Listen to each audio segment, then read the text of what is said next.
Ladies, gentlemen, great to be here and see you as an audience. The title of this conversation could also have been differently, but we didn't dare to put it like that in the program. It could have been called ESG and Impact, is it business or bullshit? Because there's a lot of things to do about ESG, impact, etc., which is about greenwashing, which is about regulatory obligations that are only making a fuzz out of administration rather than creating business value. There's a lot of talks about doing good and being woke. In this session, we wanted to explore a little bit deeper. What can we do to make difference and analyze whether ESG and impact is a business item or a bullshit item? So I'm happy to have my colleague Kristýna here and our dear portfolio company at Inven, Vit from Woltair. But let's start off with giving Kristýna the floor to present Inven. Thank you, Freerk. So Inven Capital is a venture capital fund managing 500 million euro across 2 funds. And we want to invest this money with one purpose, to hand over a blue and green planet to our kids. And you can actually see we have quite a lot of them at the picture. It's really our kids. It's not, any hired kids for the picture. We invest in Series A+ startups across Europe and Israel. The topic is climate tech. And the tickets are ranging from 2 million euro if we go early, up to 30 million euro across multiple rounds per one portfolio company. And on the next slide, you can actually see the verticals where we invest. So it's anything from decarbonization of buildings through decarbonization of transportation, agri-tech, and you can see our beautiful portfolio companies there as well, including some exits like Sonnen or Drives, for instance. And there is also the logo of Woltair. So I will just hand over the floor to Vit to introduce what Woltair is doing. Okay, thank you, Kristýna, and I'm happy to be on the second spot there.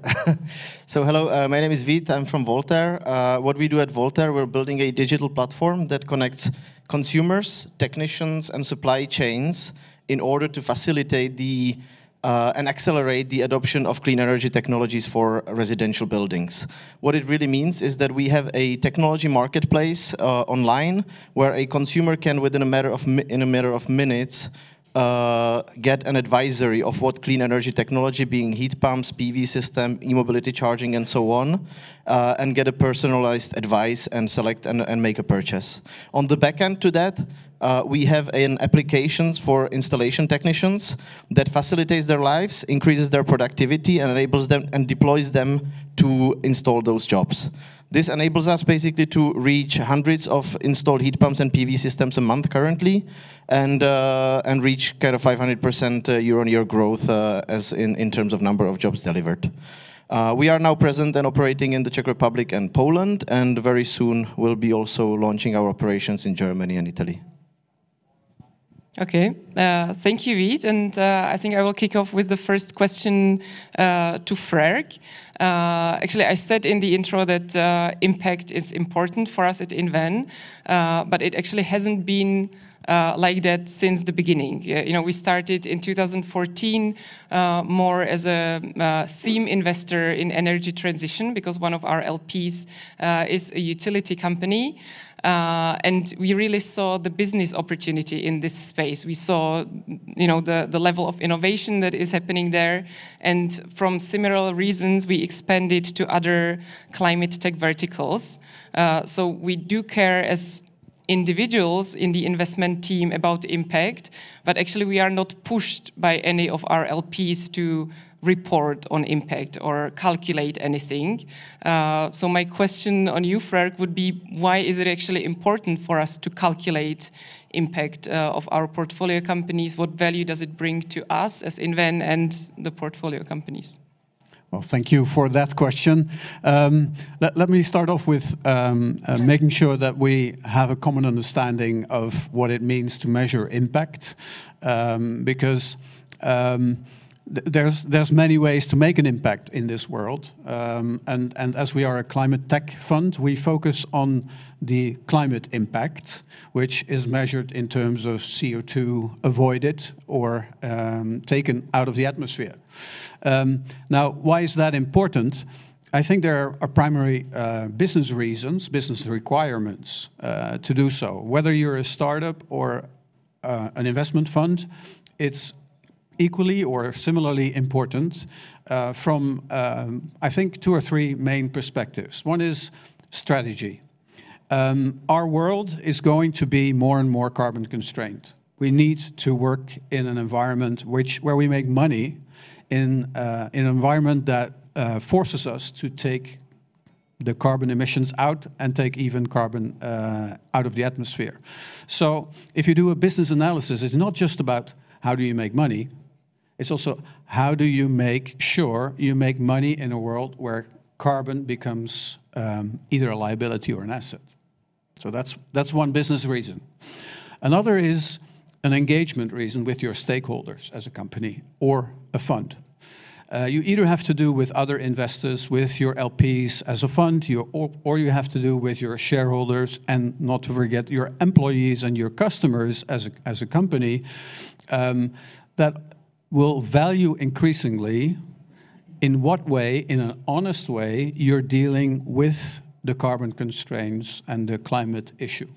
So being able to talk about this in an honest way and in a quantifiable way, how do you make a dent in this universe, makes more and more sense and will not go away. It will become stronger. And finally, if you want to fundraise, whether you're an investor or a startup company, your future investors or your fellow investors will increasingly ask you, what is the carbon impact of your portfolio? You need to be able to talk about it in a quantifiable, controllable way to make sure that the teaming up of money and investment comes together.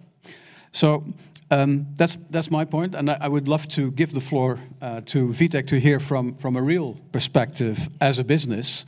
How do you see that, and how do you operate in such a landscape? And if you disagree, just go ahead and disagree. No, I think I agree. I mean, we have introduced impact tracking some time ago at Woltair. For us, it's very simple. I think we track the abatement of CO2 based on replacing some old heating systems by heat pumps and installation of PV systems.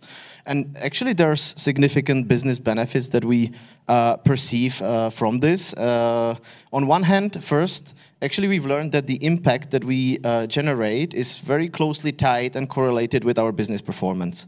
Because what we've learned, for example, looking at previous heating sources that we replace with heat pumps, the most abatement we can achieve is typically with solid fuel boilers and electric boilers, which accidentally, or maybe not accidentally, when you look at our sales metrics, conversion rates, revenue generation, come primarily from customers who actually have solid fuel boilers and electric boilers. So in that sense, by solving for impact and the most tons CO2 abated, we also generate higher sales and generate revenue. I think that's one. The second topic is related to what I would call purpose and culture.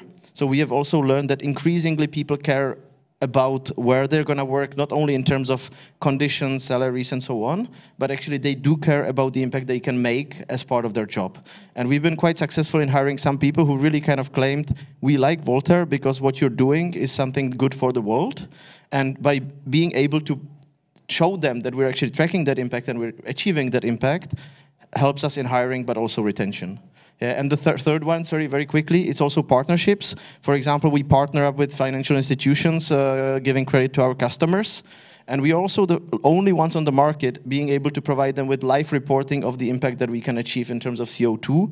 And that's partially why they also decide to cooperate with us. That's great. Thanks for that answer. It's also obvious that you really make a connection between your business and your business volumes and the impact that you're making. Kristýna, to ask you back on the other side of this equation, the ESG side. Can you clarify what's bullshit and business on that end?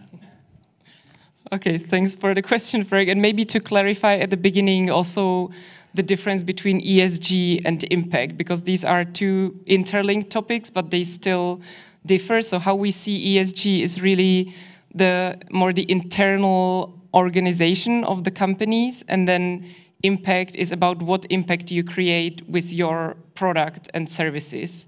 And both of that are important. So how we look at impact is really, business related. We want to use this framework to create resilient companies, and we really see it as part of our fiduciary duty when we take care of our portfolio.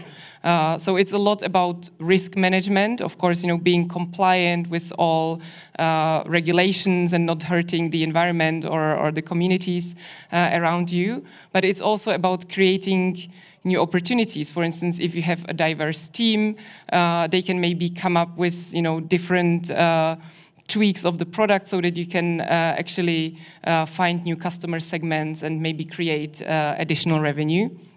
And we created a kind of framework, which I will just show here, not going into details, but basically we wanted to link the topics of ESG and impact to the business model canvas, which is quite a common framework for assessment of business models. So you can see in the middle that the value proposition is basically about the impact of your product and services. Then on the right side, it's how it is linked with your customers and channels. And on the left side, it's more about ESG. So, for instance, your key activities and what are the policies that regulate these activities. Do you have a code of conduct? Do you have an anti-bribery policy, for instance? So it's more about the risk management. Then people and hiring, as Vitek mentioned, it's a lot about creating new opportunities. Impact and ESG often help with hiring better teams and with employee retention. Then key partners, it's about your supply chain. How do you manage risk of your supply chain? For instance, if you source in China, there can be some environmental impact created. You have to be careful about child labor and these things. We always want to focus with our portfolio companies on like 2, maximum 3 key topics, and really work with them on improving these topics and sharing best practices from our portfolio, from groups like Venture ESG, and there's a lot of communities that share best practices. So really have an open conversation with the company and not kind of bury them in reporting exercises. But Vit, floor is yours for any feedback on this. No, I think I will just say very shortly, for me as a financial officer, ESG serves as a risk management tool/framework, not necessarily identifying imminent risks for the company, but identifying the inherent risks that may lie in the company's operations, be it supplier base, be it environmental footprint, which when we're priding ourselves in our impact, we also need to make sure that we don't emit something against that would offset basically that impact. Be it, of course, hiring and employee structure, not creating biases within the organization and having the employees act accordingly to, let's say, standard business and professional business values. So in short, for me, ESG serves as a long-term and inherent risk management framework. Mm-hmm. And maybe one follow-up question, because we all know that ESG can be also related to quite a lot of reporting, and it can be quite painful for the portfolio companies. So what's your experience and maybe any advice for the startups in this room, how to manage all of this? Yeah. That's a good question. It can be painful, but there are ways how to make it useful and less painful, definitely. I would say, especially when it's your first year or kind of you have new investors around the table and potentially investors from various kind of geographical regions. For example, we have investors from North America and Europe. It's good to start early and align the expectations. Yeah? The worst thing you can do is to wait until end of March to receive 5 different long questionnaires about data that you don't even have, and then somehow start collecting it and inventing it and so on.